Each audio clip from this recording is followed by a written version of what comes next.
Adi Shankaracharya was born in Kalady, Kerala. His father was Shiv Guru and his mother was Aryamba. The story goes that the couple had prayed to Lord Shiva for a child. Lord Shiva appeared in the dreams of Shiv Guru and gave him the choice of having a philosopher's son who would have a short life, or many sons with ordinary wisdom. Shiv Guru chose the short-lived intellectual child. They were blessed with a baby boy, who is considered a manifestation of Lord Shiva, and so they named him Shankara. Shankara was an exceptional child. He was able to read and write Sanskrit by the age of 3. Thereafter, he started studying the 4 Vedas. By the time he was 8 years old, he had attained knowledge of all Vedic Shastras and returned home from his Gurukul.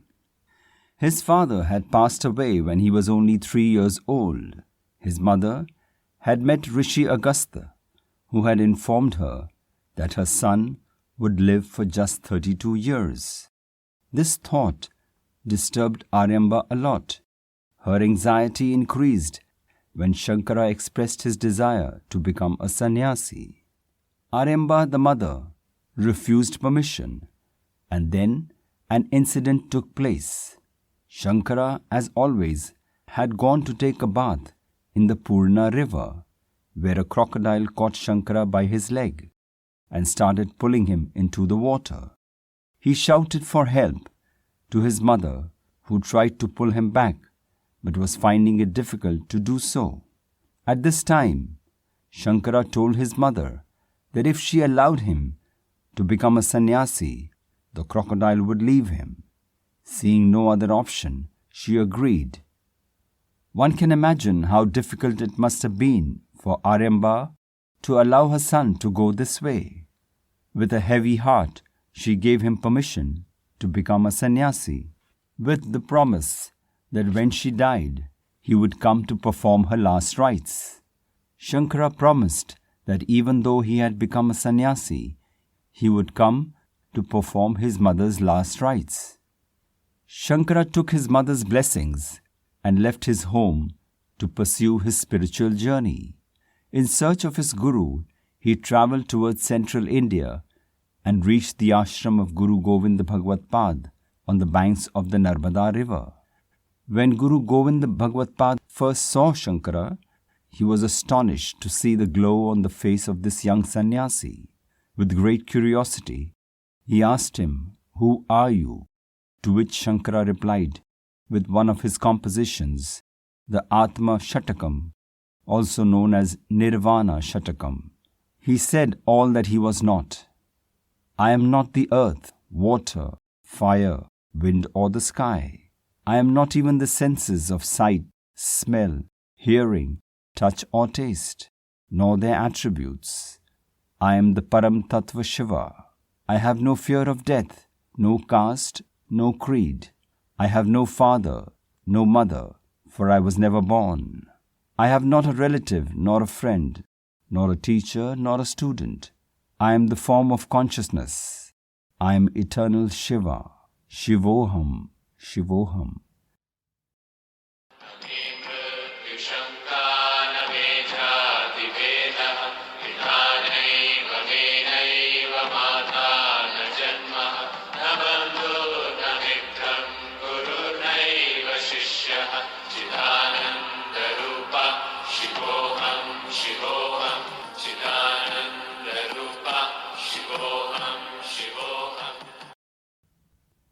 Guru Govind Bhagavad Pad was impressed with the intellectual brilliance of this young sannyasi, and with his divine knowledge, he realized that Lord Shiva was standing in front of him.